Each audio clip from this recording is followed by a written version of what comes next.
Pues vamos a continuar nuevamente vamos a retomar el Evangelio de Lucas, ¿verdad? Que venimos viendo. Eh, lo vamos a retomar.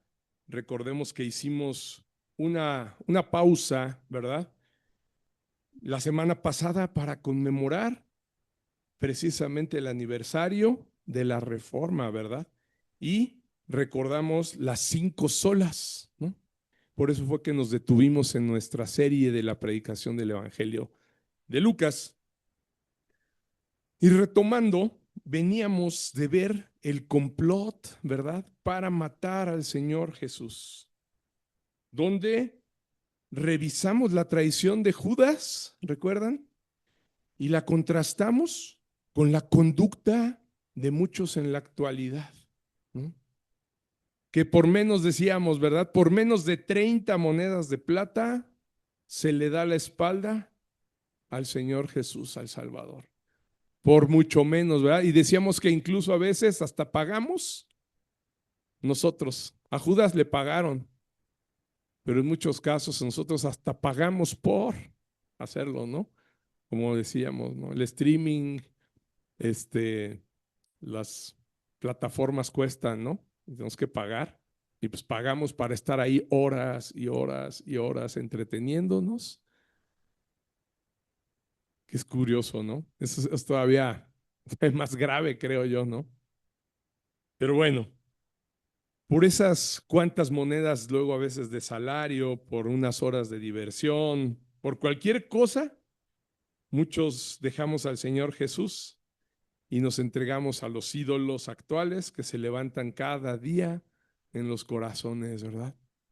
Se le da más importancia muchas veces a las cosas de la vida y dejamos ahí al Señor, ¿no? Es algo en lo que reflexionábamos la vez pasada y a veces nos espantamos de Judas, ¿verdad? Dijo, ¿cómo lo traicionó? De Pedro, ¿cómo lo negó? Y no nos damos cuenta, ¿verdad? A veces tenemos una viga enorme, ¿verdad?, en nuestro ojo. Entonces, por eso reflexionábamos, ¿verdad?, en eso y rogábamos al final al Señor para que nos diera la fortaleza para amarlo como en verdad Él, Él nos pide que lo amemos, ¿no? Con todo nuestro corazón, toda nuestra alma, todas nuestras fuerzas.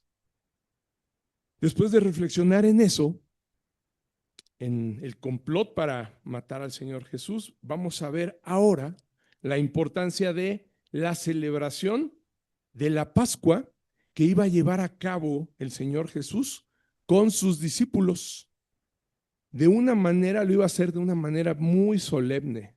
Iba a redefinir, diría yo, lo que era la Pascua tradicional judía, la iba a redefinir él, dándole un significado mucho mayor y eterno, pero mostrando finalmente una solemnidad y hasta cierto punto también un gozo por celebrarla con ellos.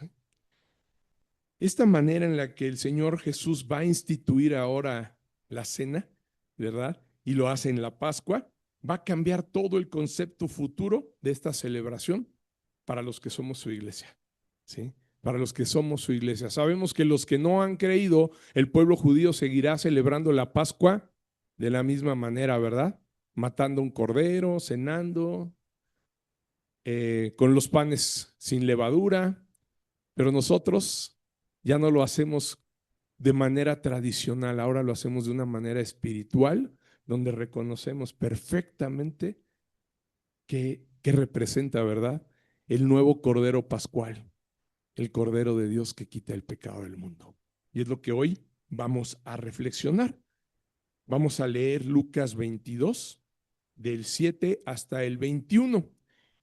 Y es donde el Señor precisamente hace la institución de esta cena, de la cena del Señor. ¿Ok? Vamos a leer del 7 al 13. Acompáñame, preparen sus Biblias para que lo leamos juntos. Dice, llegó el día de los panes sin levadura, en el cual era necesario sacrificar el cordero de la Pascua. Y Jesús envió a Pedro y a Juan diciendo: id, preparadnos la Pascua para que la comamos. Ellos le dijeron: ¿dónde quieres que preparemos? Él les dijo: he aquí, al entrar en la ciudad os saldrá al encuentro un hombre que lleva un cántaro de agua. Seguidle hasta la casa donde entrare y decid al padre de familia de esa casa: el maestro dice, ¿dónde está el aposento donde he de comer la Pascua con mis discípulos? Entonces él os mostrará un gran aposento alto, ya dispuesto. Preparad allí. Fueron pues y hallaron como les había dicho y prepararon la Pascua. Un relato hermoso que lo hemos recordado, gracias a Dios, varias veces, ¿verdad? Cada que celebramos juntos la cena del Señor, ¿verdad? Cuando partimos aquí el pan y tomamos la copa del fruto de la vida, lo recordamos constantemente. Hoy me gustaría que lo reflexionáramos un poco más, ya que nos toca en esta serie, ¿verdad? Hemos llegado al momento en el que el Señor Jesús va a instituir esta cena que también es conocida como la última, ¿verdad? La última cena que celebra el Señor aquí en la tierra con sus discípulos. Este acto solemne, amados, el Señor lo llevó a cabo celebrando precisamente la Pascua, ¿no? De la tradición, la fiesta, que también era una fiesta solemne ordenada por Dios, ¿verdad? Y no solo iba a hacer esa celebración de la Pascua, sino que iba a marcar además el anuncio ya definitivo de su muerte. Ahí les iba a recordar ya que estaba llegando ya ese momento en el cual Él los tenía que dejar, ¿verdad? Y que iba a padecer, ¿sí? Que iba a entregar su cuerpo, iba a derramar su sangre. Y si se fijan, va a dejar una nueva concepción, una nueva forma de ver el sacrificio de ese Cordero Pascual.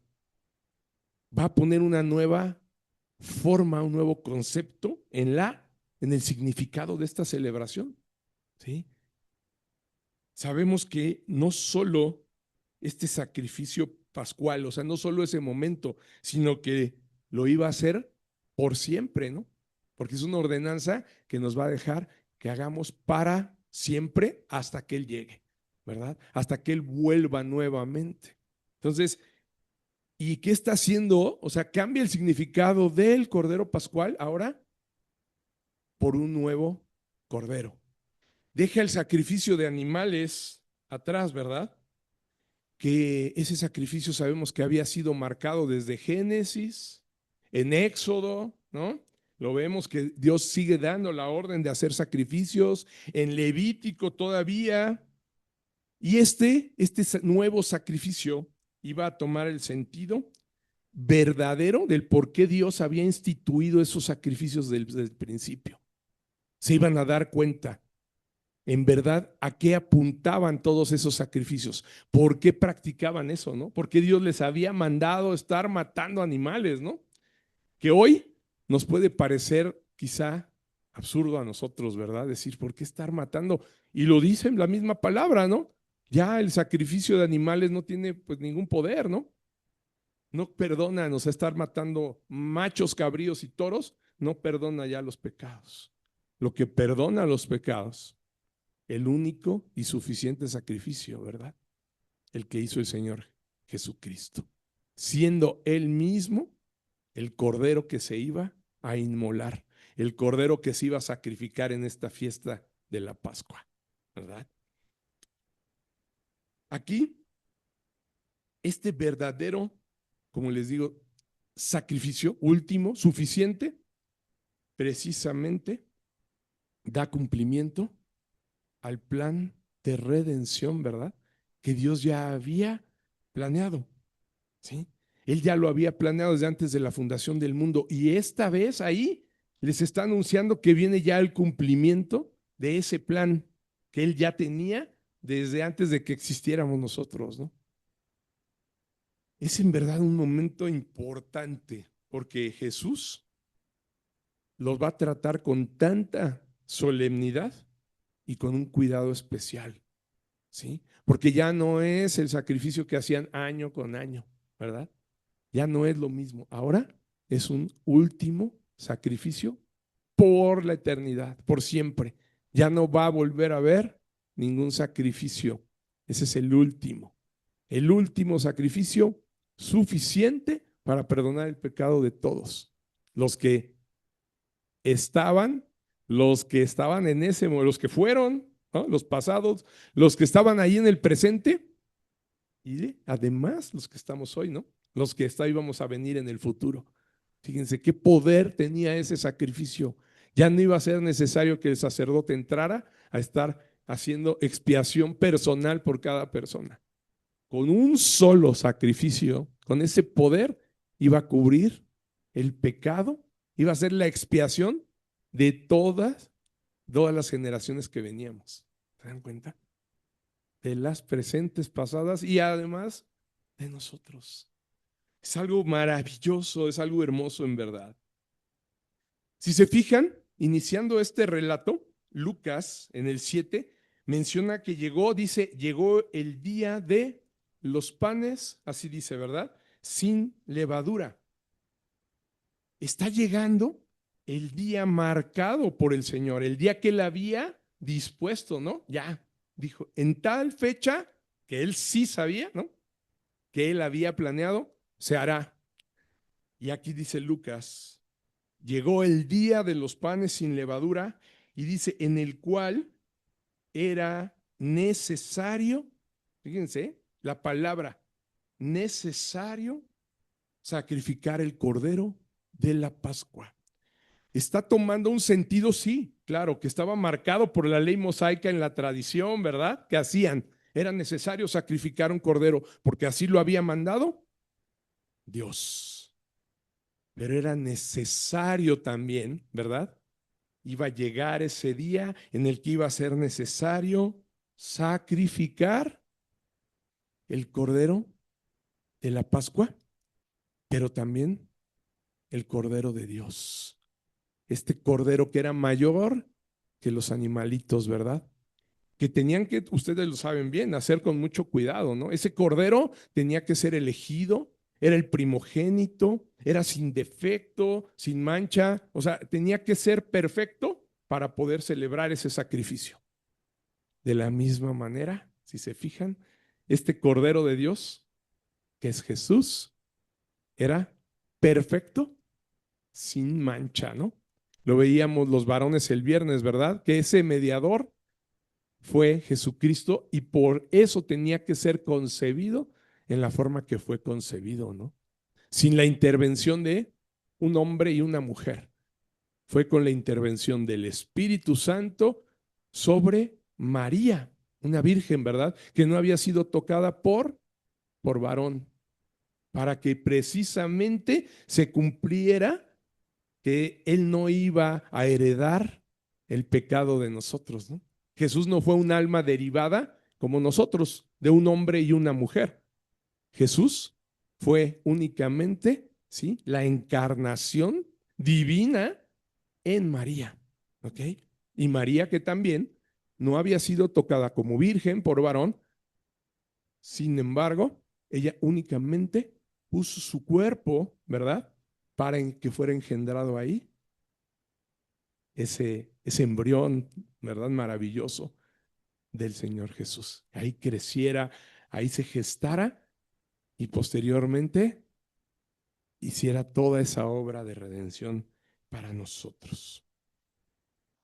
En esta fiesta solemne de la Pascua sabemos que el pueblo judío estaba muy familiarizado ya, ¿verdad?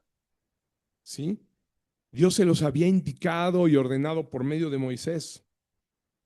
Y Dios había marcado ya un día muy específico a ellos, ¿no? Para que lo hicieran siempre en esa fecha. ¿Sí fue? lo tenían que hacer siempre entre la tarde y la noche. Recordemos que ellos se rigen por el calendario solar, ¿verdad? Un día para los judíos empieza cuando el sol se pone, ¿sí? En la tarde y termina cuando otra vez el sol, ¿verdad? Vuelve a salir. O sea, es cuando sale el sol y cuando se mete el sol es un día, ¿ok? Entonces, entre la tarde y la noche del día 14, siempre tiene que ser así, el día 14 contado del primer mes del calendario judío, que se le llama Nisan, en ese día se tenía que celebrar la Pascua.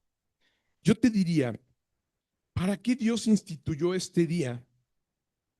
Más de 1400 años antes, fíjense, de que llegara el Mesías, y les pidió que lo hicieran así cada año, ¿no? Yo me preguntaba, bueno, ¿por qué tantos años y tantos sacrificios, ¿no? Imagínense cuántos sacrificios se llevaron a cabo, y nada más hablando de la Pascua, ¿no?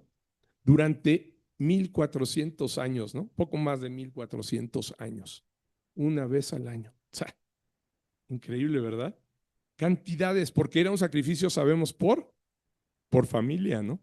Por familia. O sea, ¿y cuántos eran los judíos? No, bueno, era un derramamiento de sangre increíble. Yo te diría, reflexionando, yo dije, para que quedara, ¿qué tanta repetición de sacrificios? Para que quedara muy claro en la mente de ellos, ¿verdad? Que este día que está diciendo Lucas llegaría, ¿no?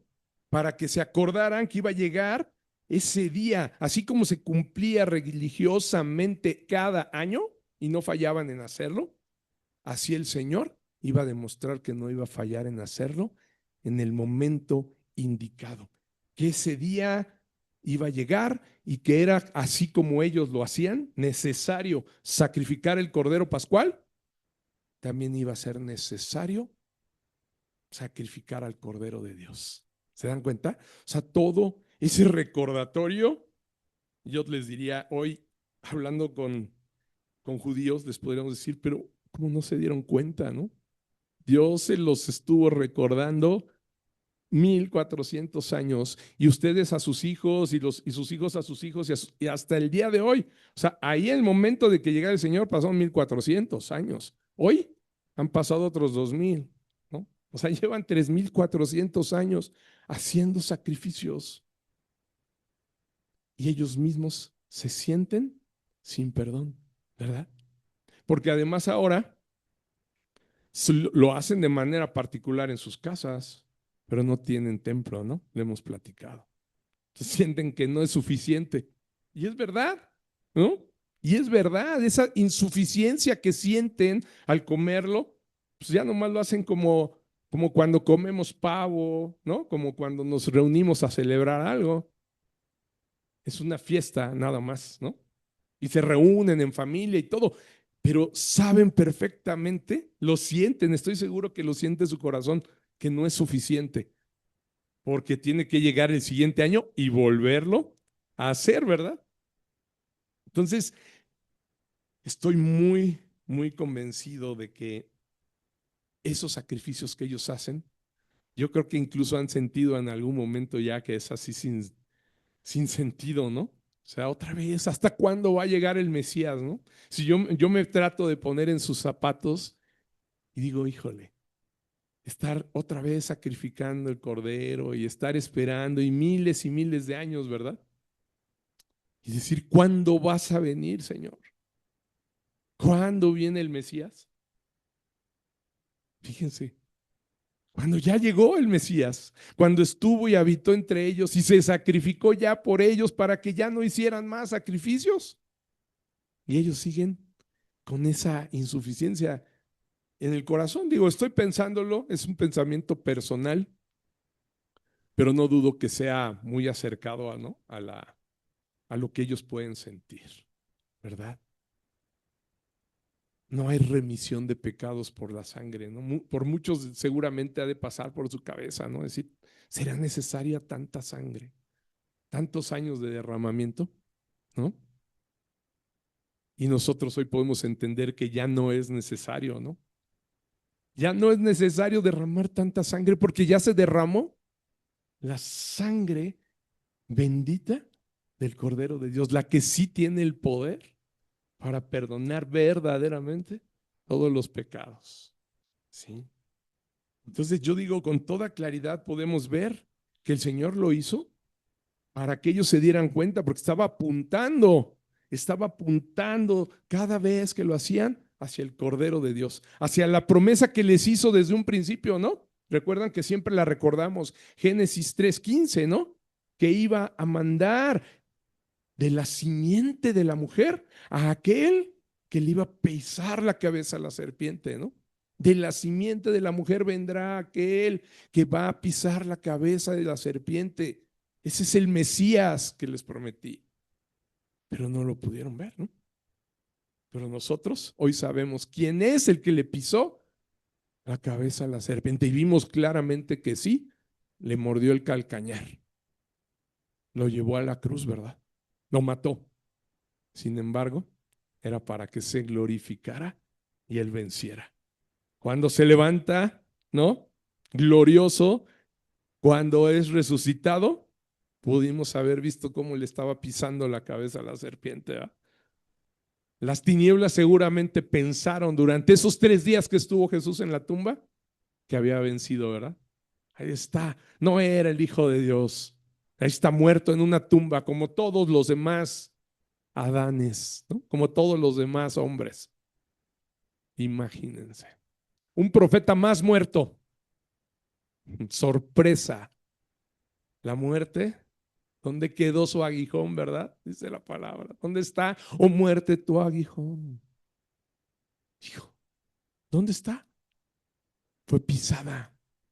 Fue pisada en el momento que se levantó nuestro Señor Jesucristo, que se movió la piedra y salió él. Entonces, es increíble la redención de la que estamos viendo, este acto que Él va a anunciar aquí en esta cena, es la redención futura y suficiente por medio de su sangre, de la sangre del Cordero de Dios, ¿verdad? Que quita el pecado del mundo, el Redentor y Salvador, nuestro Señor Jesucristo. Por eso es que Lucas menciona con claridad, así iniciando, llegó el momento. ¿Se dan cuenta? Llegó el día de los panes sin levadura. Ya prepárense, porque recordemos que los panes sin levadura eran 7 días donde tenían que comer panes sin levadura, ¿no? Para prepararse para la Pascua y para sacrificar el cordero. Entonces, ¿qué está diciendo? Llegó el día, prepárense. Ya llegó. Ha llegado su redención, ha llegado su Salvador. Y les dice, ¿no? Llegó el día y ahora es necesario, ¿verdad? Sacrificar el cordero de la Pascua. Ese momento en el que el Señor Jesús se está preparando, ¿verdad? Pide que vayan a preparar, ¿sí? La cena pascual, van a hacer un cordero igual, pero Él está pidiendo que preparen sus corazones en esa cena. Les está anunciando precisamente lo que Él iba a hacer, ¿sí? Lo que iba a hacer con su sangre a quienes nos habría de redimir, a quienes nos iba a apartar, ¿verdad? Como ahorita lo leíamos en el Salmo 23, ¿verdad? A quienes iba a aderezar mesa delante de sus enemigos. Lo que va a hacer el Señor es apartarnos así y ponernos en una mesa, ¿no? Delante de todos nuestros enemigos. ¿Quiénes son? Diríamos, yo no tengo enemigos. Hay gente que dice, uy, no, yo tengo puros amigos. El mundo es nuestro enemigo, ¿no? Nada más así te la digo. ¿No tienes enemigos? No, bueno, cuenta cuántos habitantes hay en la tierra. Y la gran mayoría de esos habitantes de la tierra no creen en el Señor Jesús. Todos esos son nuestros enemigos, ¿verdad? El que rechaza al Señor Jesús, pues automáticamente es enemigo de nosotros. Es enemigo de Cristo, es anticristo, ¿no? Así es. Entonces, va a haber muchos que nos van a ver cómo seremos glorificados. Muchos se van a dar cuenta, así no va a ser el Señor. Con este sacrificio nos separa de los enemigos, sobre quienes además Él va a dejar caer su juicio, ¿verdad? Y su ira en el día terrible del Señor. Pero nosotros estaremos separados. Algo que ya está dispuesto por Él desde antes de la fundación del mundo, ¿verdad? Esto que les digo es algo que Él ya planeó desde antes de la fundación del mundo. ¿Cómo iba a redimir a sus escogidos? ¿Cómo nos iba a separar? ¿Cómo nos iba a poner ahí en esa mesa? Y precisamente muestra esto, esta disposición, esto que Él ya tiene en su providencia, ya planeado, cuando manda a Pedro y a Juan. Fíjense cómo podemos ver cómo el Señor tenía ya todo preparado, todo sabía que iba a suceder, que era el momento, era el día preciso y que todo estaba preparado ya cuando, para que sucediera.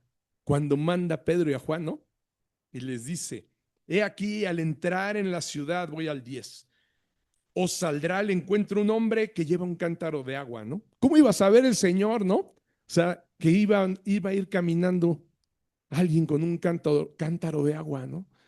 Es como si ahorita diéramos una indicación, ¿dónde vives, no? Y le digas a alguien, donde veas un perrito negro caminando, ¿no? Que va pasando y que se echa, ahí vivo. Pues, ¿no? O sea, pues, si domicilio conocido, pues cuántos perritos puede haber, ¿verdad? Y para que en el momento que llegue la persona pase el perrito y se eche, ¿no? O sea, pues no. Esto que está diciendo el Señor es porque Él ya lo sabía. Y no es que fuera divino, ¿no? El Señor no es un adivino. El Señor ya lo ve todo, recordemos, así, en una sola mirada, el aquí, el ahora, ¿sí? Lo que para nosotros es futuro, lo que para nosotros es pasado en nuestra mente, para Él es como un presente, ¿sí? Él lo ve así todo. Y Él no voltea a ver qué va a pasar en el futuro. Él ya lo sabe. Él lo planeó, Él lo diseñó. Él es el que escribió todo el script de nuestra película que estamos viviendo, ¿sí? Por eso Él sabía, vayan y van a encontrar un hombre con un cántaro de agua, porque así lo dispuse con el Padre, ¿no? Va a estar ahí caminando. Este es el momento. En el momento que ustedes caminen, ahí va a estar. Es algo maravilloso, ¿no? Es algo maravilloso. Y dice, y síganlo, ¿no? Seguidle hasta la casa donde entrare. Y el 11 dice, y decida al padre de familia, fíjense, es otro punto que me fascina. Y decida al padre de familia de esa casa donde él va a entrar, díganle, el maestro dice, ¿dónde está el aposento donde he de comer la Pascua con mis discípulos? Los aposentos, todos los aposentos estaban siendo preparados para que se llevara a cabo la Pascua, lo sabemos, ¿no? Por tradición. Pero en este caso, de manera muy especial, ese aposento, ese padre de familia lo había preparado para la Pascua especial, ¿verdad? Que iba a celebrar el Señor Jesucristo con sus discípulos. Por eso le pregunta, dígale, ¿dónde está el aposento donde he de comer la Pascua? Dice el maestro. O sea, esa persona iba a reconocer quién era el maestro. Pues era Dios mismo dando la orden, ¿verdad? ¿Para qué? Para que ellos llevaran a cabo la Pascua con los discípulos. Y dice el 12, entonces Él os mostrará un gran aposento alto, ya dispuesto, preparada allí. Fíjense la palabra, ya dispuesto. O sea, ya preparado, ya dicho, ya hecho. Así como Dios ya tenía dispuesto que sucediera. Así como Dios tenía dispuesto que Él se sacrificara y entregara su vida por nosotros. A mí no me deja de sorprender. He leído no sé cuántas veces este pasaje, ¿no? Y no me deja de sorprender como el Señor tenía ya todo dispuesto. El plan ya estaba dispuesto desde antes de la fundación del mundo.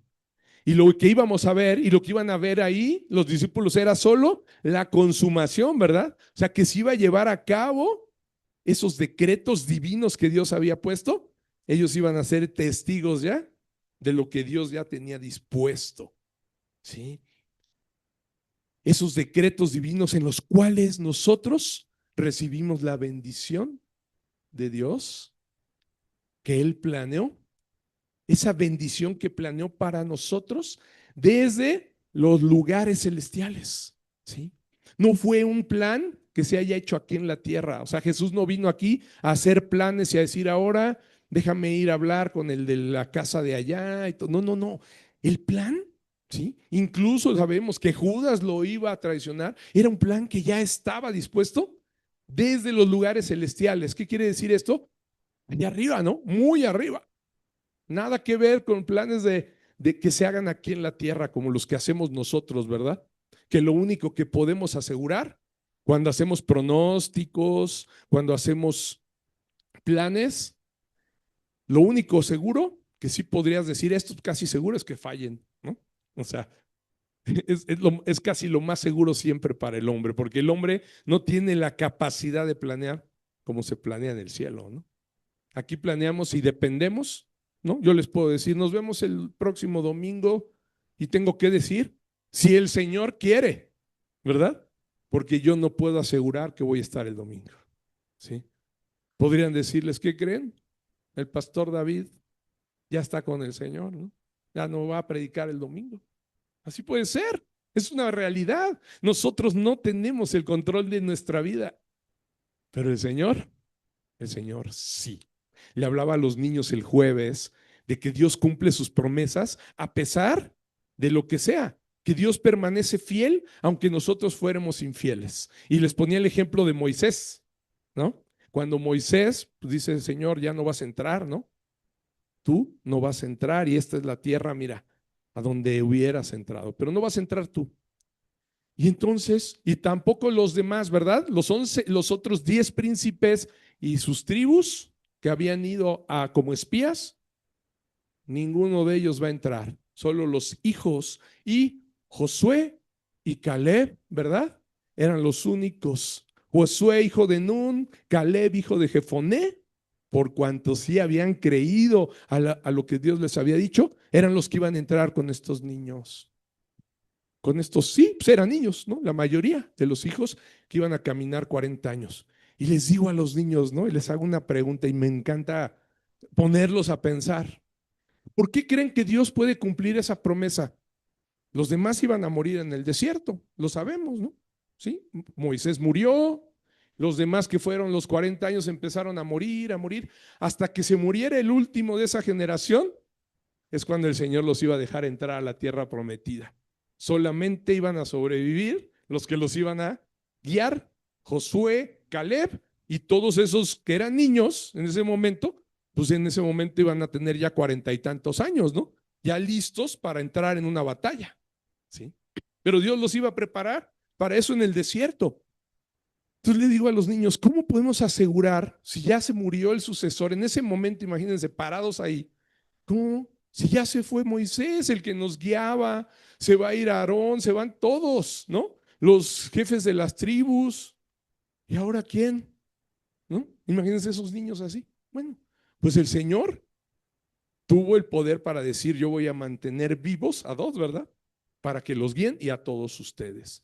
¿Y por qué? Les decía, y bien, ahí me decían muchas ideas, en todas repasamos los atributos de Dios. Me dicen, porque Dios es poderoso. Sí, le digo, sí, es cierto, es poderoso. Porque Dios sabe todo, también. O sea, todas, la verdad que todos los atributos nos llevan a que se cumpla, pero hubo uno de ellos dijo, porque es eterno. Exactamente. Porque nuestro Dios es eterno. Él no tiene principio ni fin. Así nos muramos nosotros, así pasen generaciones y generaciones. Les digo, el Señor puede cumplir sus promesas porque Él nunca va a dejar de existir. Y les dije, imagínense, hoy estoy dándoles clase aquí. Le digo, y pues yo me voy a envejecer, ¿no? Y a lo mejor un día voy a morir, no sabemos. Le digo, ¿y ustedes creen que se va a acabar? Ya no va a haber quien los enseñe, ya no. No, el Señor va a levantar a otro joven, ustedes, les dije, ¿no? De ustedes puede salir un pastor y ustedes estar enseñando aquí. Pero si Dios me lo concede, va a ser hermoso darles a sus hijos, ¿no? Seguir sentado aquí en esta sala y enseñando ahora a sus hijos. Pero si no soy yo, no importa. Va a haber y el Señor va a levantar a alguien más, pero el Señor siempre permanece fiel, ¿no? Y Él, nada se le escapa. Entonces, hermanos, yo veo lo mismo aquí, ¿no? O sea, el Señor tenía todo bien planeado ya. Sabía y estaba dispuesto. Él sabía qué iba a pasar. ¿Sí? Y por eso les digo que Él lo planea desde los lugares celestiales. O sea, no aquí, Él no depende qué pasó aquí, quién se fue, quién está, no, quién no vino. No, Él todo lo sabe. Y lo podemos ver precisamente en Efesios, ¿no? Efesios 1, acompañen, Efesios 1, del 3 al 4, nos deja ver esto Pablo cuando le habla y le escribe al pueblo de Efeso. Bendito sea el Dios y Padre de nuestro Señor Jesucristo. Fíjense, ahí Pablo está haciendo una alabanza, ¿verdad? Al Señor. ¿Por qué razón? Dice, que nos bendijo con toda bendición espiritual en los lugares celestiales en Cristo, según nos escogió en Él antes de la fundación del mundo, para que fuésemos santos y sin mancha delante de Él. Por eso les decía yo, esa bendición que estaba preparada para nosotros, para recibirla por medio de Cristo, fue una bendición planeada por Él, con el Padre, desde los lugares celestiales, ¿verdad? Desde antes, dice que, ¿cuándo nos escogió? Desde antes de la fundación del mundo. No dependió de que íbamos a ser buenos, malos o qué. No depende de nuestras obras. Depende de su amor y de su gracia, ¿verdad? Por la cual nos escogió. Dice, para que fuésemos santos y sin mancha delante de Él. Amados hermanos, la institución de la cena del Señor es tan importante como lo fue en su momento la institución de la Pascua, ¿no? En la antigüedad. Para el pueblo de Israel se trataba de recordar cada año que habían sido, ¿qué? Redimidos, ¿verdad? Sacados de ser esclavos, ¿no? Redimidos de la esclavitud en la que vivían bajo el pueblo egipcio. Fue una redención que hizo Dios, ¿se fijan? Por eso tenían que recordar la Pascua. Yo lo redimí. Recuerden que redimir es como cambiar algo, ¿verdad? ¿Sí? Cambiar el estatus de algo, dar algo a cambio de. Y aquí lo que hizo el Señor fue pagarle a sus enemigos, ¿verdad? Conocemos la historia, ¿verdad? Lo que pasó con Faraón y sus carros y todo, para sacar a su pueblo, pasándolo de ser esclavo a ser libres y ser escogidos como el pueblo de Dios, ¿verdad? Que en la antigüedad resonó por todos los alrededores y todos le temían a ese pueblo porque tenían un Dios verdaderamente poderoso. Entonces es lo mismo. Ellos lo recordaban cada año. El Señor dijo, no se les olvide lo que hice por ustedes. Pero ahora no se les, ahí además estaba apuntando, no se les olvide lo que voy a hacer por ustedes. ¿Sí? Para el pueblo de Israel era recordar eso cada año, pero también para recordar el nuevo pacto de Dios por el que iban a ser redimidos, ¿no? En el futuro, por medio de la sangre de Cristo. Hubo una obra maravillosa del Señor, un pacto con ese pueblo de cuidarlos, salvarlos y llevarlos a una tierra prometida, donde el Señor cumplió, pero también ahora, por medio de la Pascua, ¿qué creen? Estaba enseñándoles que Él iba a cumplir un nuevo pacto, que no iba a tener que ver ya con el pacto que había hecho con sus padres, ¿sí? Los que habían fallado. Ahora iba a ser un nuevo pacto, ¿sí? Con la sangre de Cristo. Y lo mismo lo hace para nosotros, ¿no? A nosotros nos debe de estar recordando constantemente esto, el sacrificio de nuestro Redentor. Y que es lo que ahorita en un momento vamos a celebrar juntos en la Santa Cena, ¿sí? Continuando con los versículos ahorita vamos a llegar a la Santa Cena y la vamos a celebrar juntos, teniendo esta conciencia de qué es lo que quiere el Señor recordarnos. El nuevo pacto, ya el pacto anterior se cumplió, fueron llevados a la tierra prometida, pero el que siguieran acordándose y celebrando la Pascua tenía que seguir apuntando a Cristo. Y también se cumplió, ¿verdad? Sabemos hoy nosotros que el nuevo pacto se selló con la sangre de nuestro Señor, ¿sí?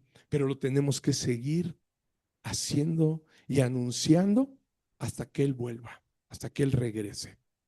Antes de que entremos a celebrar la cena y a los demás versículos de la cena, quiero que revisemos un aspecto muy importante que el apóstol Pablo nos deja ver en la carta que le escribe al pueblo de Corinto, a su iglesia en Corinto. Es cuando Pablo precisamente también instituye esta ordenanza. Es una ordenanza del Señor. Y de la misma manera también podemos llamarle un sacramento. Sabemos que muchas veces la palabra sacramento nos lleva a pensar en la Iglesia Católica Romana, ¿verdad? Pero ¿qué creen? Eso no es exclusivo de ellos. O sea, el que usen una palabra, ¿sí?, que significa algo sagrado, apartado, y mentum, que significa instrumento, ¿sí?, que es un instrumento sagrado, una ordenanza que dejó el Señor Jesús, no quiere decir que sea exclusivo de ellos, ¿no? Y la realidad es que solamente hay dos órdenes del Señor Jesús que podemos considerar como sagradas, como un sacramento. Ellos tienen no sé cuántos, 7, 8. Solamente la Biblia habla de dos. Una es la Santa Cena, eso fue ordenado por Él, ¿no? Él dijo, hagan esto en memoria de mí, siempre, ¿no? Por siempre. ¿Y cuál es el otro? ¿Quién se lo sabe? Otra orden del Señor, que celebremos el bautismo, ¿no? ¿Qué dijo? Y de hacer discípulos a todas las naciones y bautizándolos en el nombre del Padre, del Hijo y del Espíritu Santo. Entonces, hay dos ordenanzas, dos sacramentos únicamente ordenados por nuestro sumo sacerdote, ¿no? El Señor Jesús. No hay más, ¿no? No hay más. Y no son como se les considera en la iglesia romana, ¿no? O sea, no tienen que ver los sacramentos con cosas consubstanciales, que digamos, la sustanciación que ellos dicen, ¿no? Que en el pan se convierte en carne, y no, esas cosas no son así, ¿no? Y las podemos leer y no existe eso. El Señor dice, acuérdense de mi cuerpo, acuérdense de mi sacrificio, acuérdense de este vino que es la sangre del nuevo pacto, ¿no? Acuérdense, no dice ahí se va a convertir y no, nada de esas cosas son verdades. Únicamente lo que el Señor nos manda a hacer. Y es lo que Pablo hace, instituye esta ordenanza en las iglesias y lo deja registrado en Corinto por una razón muy especial que quiero que veamos, porque lo estaban haciendo de la manera que no se debe de hacer, en desorden. Podríamos decir que a lo mejor hoy les podría escribir una carta también a la iglesia católica romana, ¿no? Diciendo, les dejen de hacer lo que hacen y de decir las cosas que dicen cuando están celebrando, ¿no?, lo que ellos le llaman la Eucaristía, ¿no? Es la cena del Señor. Entonces ahí Pablo escribe y les instituye esa ordenanza, deben de hacer la cena, ¿no? Pero les va a dejar saber también algo muy importante que estaba pasando, que lo estaban haciendo mal y en desorden. Acompáñame a primera carta a los Corintios 11 y vamos a leer del 26 al 32. Dice, ¿ya lo tienen? Así pues, todas las veces que comiereis este pan y bebiereis esta copa, la muerte del Señor anunciáis hasta que Él venga. ¿Se dan cuenta de lo que yo les decía? Esto se debe de seguir haciendo por siempre hasta que venga Él. No lo debemos de detener, no debemos decir, ya no, no es necesario. Esto es una orden específica que dio el Señor Jesús y que Pablo la vuelve a remarcar. ¿Se dan cuenta? Hasta que Él venga. Y después en el 27 les habla precisamente de lo que es tomar la cena de manera indigna, ¿no? Dice 27, de manera que cualquiera que comiere este pan o bebiere esta copa del Señor indignamente, será culpado del cuerpo y de la sangre del Señor. Por tanto, dice, pruébese cada uno a sí mismo y coma así del pan y beba de la copa, porque el que come y bebe indignamente, sin discernir el cuerpo del Señor, juicio come y bebe para sí. Fíjense, ¿eh? O sea, le está diciendo es grave que alguien coma y beba esto sin discernirlo, porque está comiendo juicio para sí mismo. ¿Sí? Me pareció muy importante que revisáramos esto antes de celebrarlo. Y dice, continúa en el 29, 30, perdón, por lo cual hay muchos, dice, enfermos y debilitados entre vosotros y muchos duermen, o sea, muchos hasta mueren. ¿Por qué? Porque lo comen indignamente, porque lo hacen sin discernir, ¿no?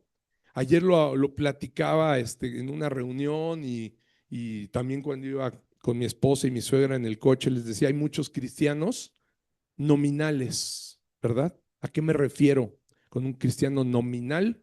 Pues nada más dice, ¿verdad? Yo soy cristiano por nombre, nominal, pero no verdaderamente, ¿sí? Y eso lo podemos ver que estaba pasando en Corinto, ¿no? El Señor les decía, muchos de ustedes, dice, no están discerniendo bien lo que significa y comen y beben ese pan, participan sin en verdad discernir el cuerpo del Señor y comen juicio para sí y beben para sí mismo juicio. Y por eso dice, están enfermos muchos, debilitados entre vosotros y muchos incluso duermen, dice. Si pues nos examinásemos a nosotros mismos, no seríamos juzgados. Mas siendo juzgados, fíjense qué hermosa otra vez una promesa del Señor. Mas siendo juzgados, aún en esos juicios que pasan cuando son debilitados, cuando enferman y todo, dice, somos castigados por el Señor para que no seamos condenados en el mundo.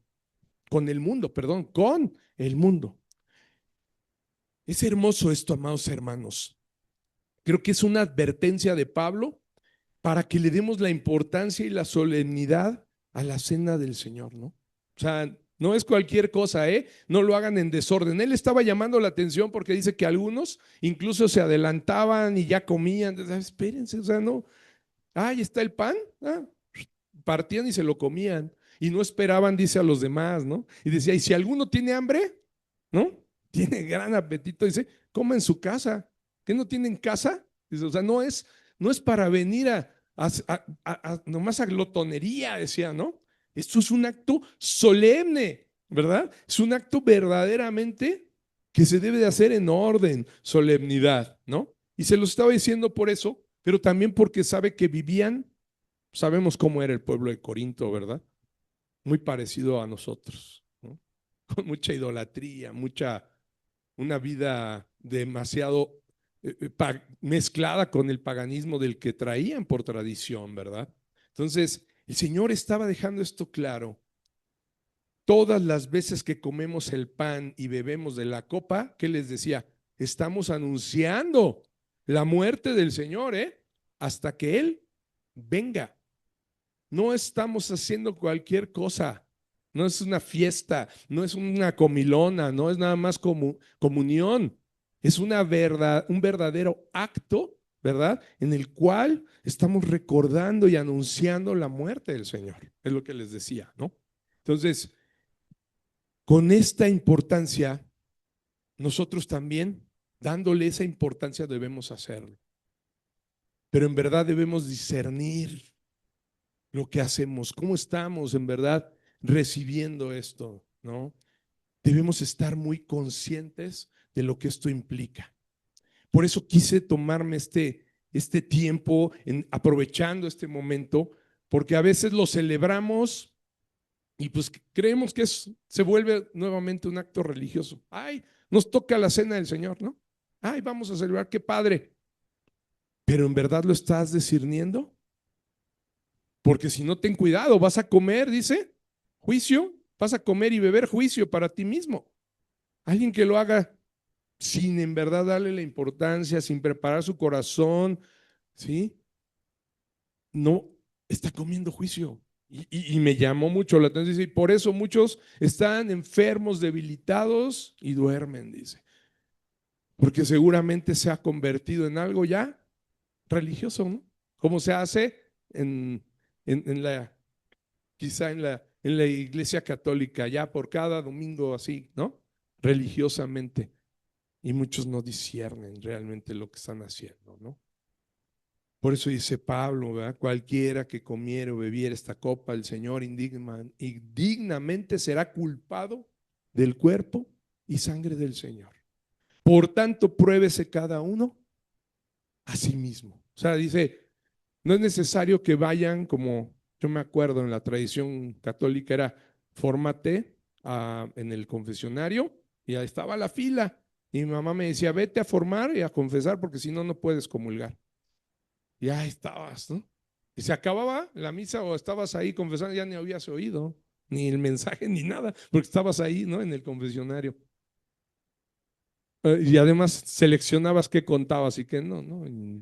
Y pues ni te perdonaban nada, o sea, pero pues, finalmente lo que dice Pablo es por eso dice, pruébese cada uno a sí mismo, ¿eh? O sea, conciencia misma te debe de decir, en verdad, estás haciéndolo con esa dignidad, eres digno de hacerlo, en verdad estás discerniendo lo que vas a hacer, ¿verdad? Que ahí, que ese día que él instituyó la cena, estaba anunciando que iba a morir y que iba a derramar su sangre. A veces así suena y lo decimos rápido, así como lo acabo de decir. Pero en verdad, ¿qué implicó, amados? Reflexionemos en verdad, ¿qué fue lo que sucedió? El Señor Jesús padeció de una manera que extraordinaria. Lo que ni siquiera los ladrones que murieron al lado de él padecieron eso. A él fue especialmente lo que le hicieron, fue especialmente a él. Iba sobre de él. Y sabemos que así fue porque así fue planeado. La ira de Dios tenía que caer sobre él. Lo hizo pecado para, para salvarnos a nosotros. El que no conoció pecado, Dios lo hizo, ¿verdad? Pecado. A él le imputó todos los pecados de nosotros, así se los puso a él. Imagínense, todo ese cordero limpio, sin mancha, que se había mantenido sin pecar, que había sido concebido sin ningún pecado, en ese momento fue manchado todo con el pecado de nosotros.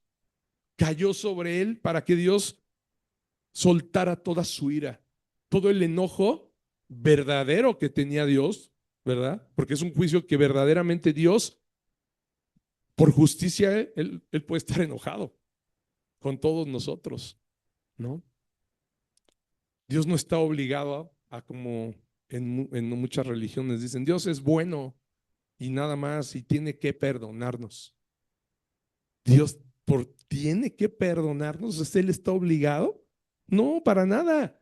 Él está obligado a castigarnos porque nosotros fallamos, ¿no? Esa sí es la obligación, porque además lo que no dicen es que es un Dios justo.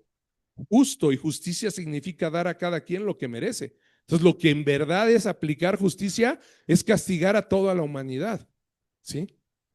Pero la bondad de Él se deja ver en que Él, precisamente para salvarnos, entregó a su Hijo, para que toda esa ira judicial que tenía que ejercer sobre nosotros, ese castigo judicial, Él lo llevara. y nos diera a nosotros esa salvación. Entonces estemos verdaderamente conscientes de esto, examinémonos a nosotros mismos y estemos conscientes de que estamos discerniendo bien este momento que vamos a celebrar ahora, ¿sí? Entonces, antes de pasar los elementos para celebrar la cena, me gustaría que tomemos un minuto en silencio cada uno para reflexionar de esto, para ver qué hemos hecho en contra del Señor, cómo estamos viviendo y pedirle perdón por cualquier situación que tú conoces. Esto lo dice Pablo, cada uno, ¿verdad? Cada uno hágalo por sí mismo, ¿no? No es necesario confesarlo a todos. Vamos a tomarnos un momento, por favor, para reflexionar. Bueno, vamos entonces, vamos a continuar y le vamos a ir dando lectura. Nos quedamos en el 13 para ver ese momento en el cual el Señor llevó a cabo precisamente la institución de esta cena.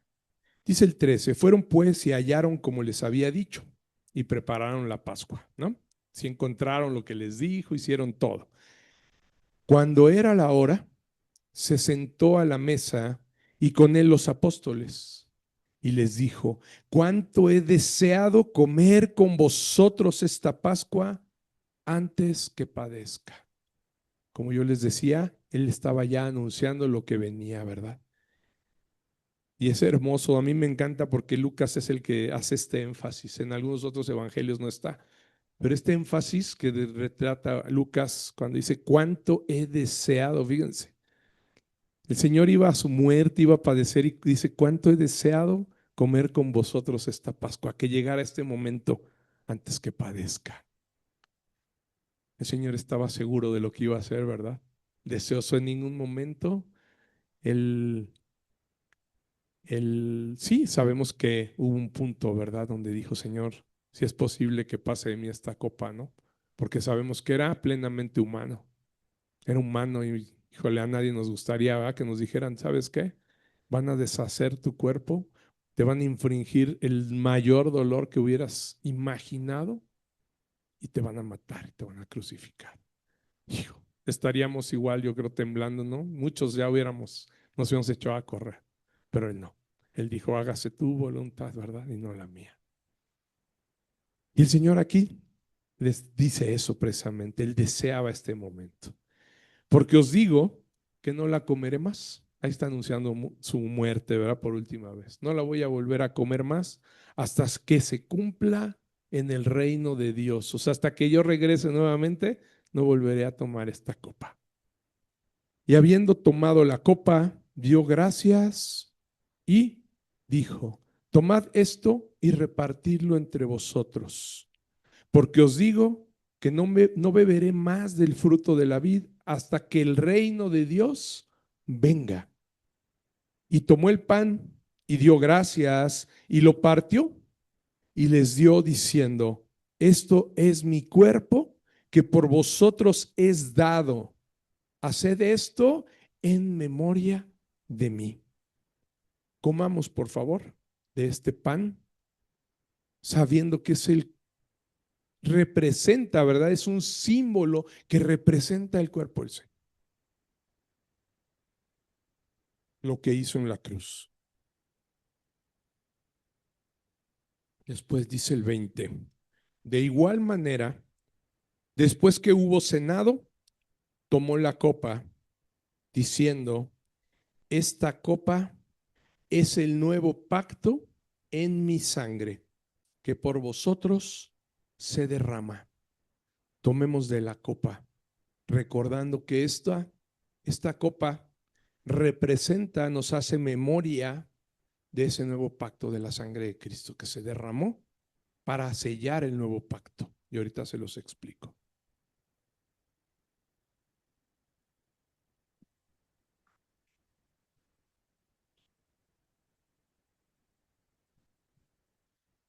Esto que hacemos es conmemorarlo, recordar ese acto tan hermoso que hizo el Señor para salvar nuestras vidas. Partió su cuerpo recibió la ira de Dios, deshicieron ese cuerpo, ¿verdad?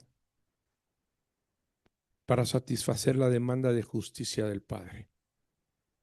Y derramó toda su sangre para sellar ese nuevo pacto del que Él está hablando. Un pacto con nosotros, con los que hemos creído en Él.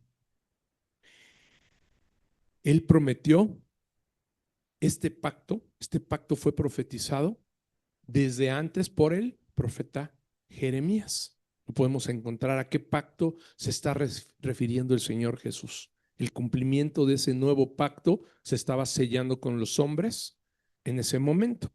Vamos a leerlo en Jeremías 31, del 31 al 34.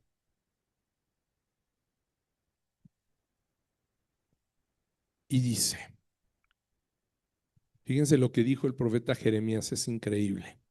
He aquí que vienen días, dice Jehová. O sea, el profeta estaba hablando en el nombre de Jehová, en los cuales haré nuevo pacto con la casa de Israel y con la casa de Judá. No como el pacto que hice con sus padres el día que tomé su mano para sacarlos de la tierra de Egipto, porque ellos invalidaron mi pacto, aunque fui yo un marido para ellos, dice Jehová. Pero este es el pacto que haré con la casa de Israel después de aquellos días, dice Jehová. Daré mi ley en su mente y la escribiré en su corazón. Y yo seré a ellos por Dios y ellos me serán por pueblo. Y no enseñará más ninguno a su prójimo, ni ninguno a su hermano, diciendo, conoce a Jehová, porque todos me conocerán, desde el más pequeño de ellos hasta el más grande, dice Jehová, porque perdonaré la maldad de ellos y no me acordaré más de sus pecados. ¿Se dan cuenta lo que les decía? Este es un nuevo pacto. Dice, no como el que hice con ellos en Egipto, porque sus padres lo invalidaron.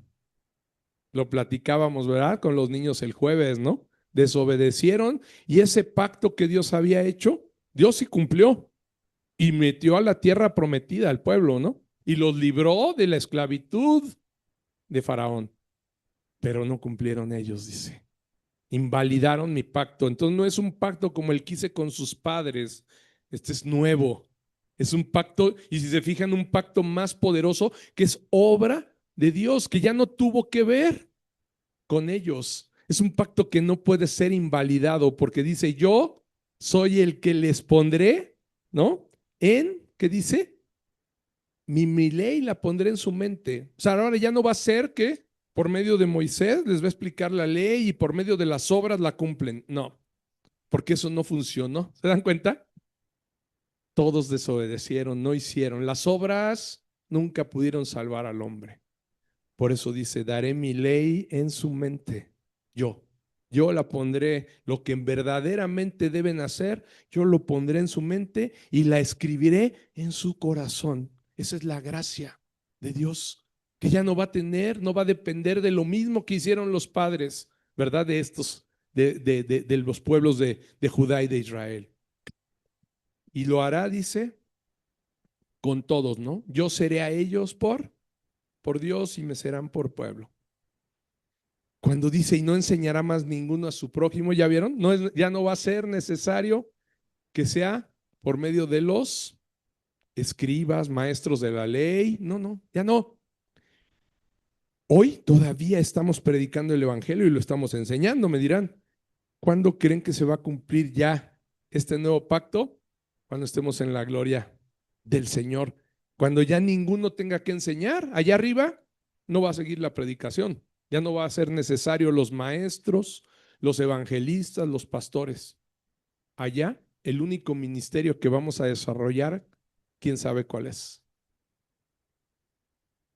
Alabar a Dios, la alabanza constante.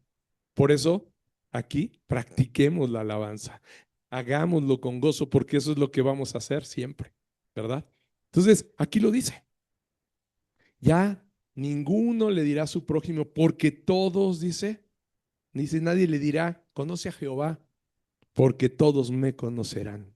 Está hablando de los redimidos, ¿se dan cuenta? De todos los que ya lo conocemos, ya no va a ser necesario. Oye, conviértete, ¿no? Pues si está en el cielo, si está en la mesa del Cordero, ¿es por qué? En verdad conoce a Jehová, ¿no? Perdonaré la maldad de ellos y no me acordaré más de su pecado. Este nuevo pacto, lo que hizo el Señor Jesús, estaba anunciando precisamente el cumplimiento de esto. Cuando derrame mi sangre, cuando me vean en la cruz, muriendo por ustedes, acuérdense del amor, ¿no? Del pacto que Dios había hecho, que les anunció con Jeremías. No lo tomemos a la ligera, verdaderamente. Fue algo, fue algo que nadie en esta tierra ha hecho. Ninguno de los otros profetas, ni Mahoma, ni nadie, ha dado su vida por los demás de la manera en que lo hizo nuestro Señor. Él es fiel y Él es verdadero. Y lo hizo verdaderamente para que nosotros no recibiéramos esa ira. Esa nos correspondía a nosotros. Y Él la recibió. Él la recibió por nosotros. Y de esa manera tenemos que entenderlo, amados míos, en verdad. Y debemos de vivir para Él. Debemos de entregar nuestra vida a Él, sabiendo, por eso dice siempre, acuérdense, ¿no? Acuérdense de esto que hice. Esa sangre derramada selló ese pacto con nosotros.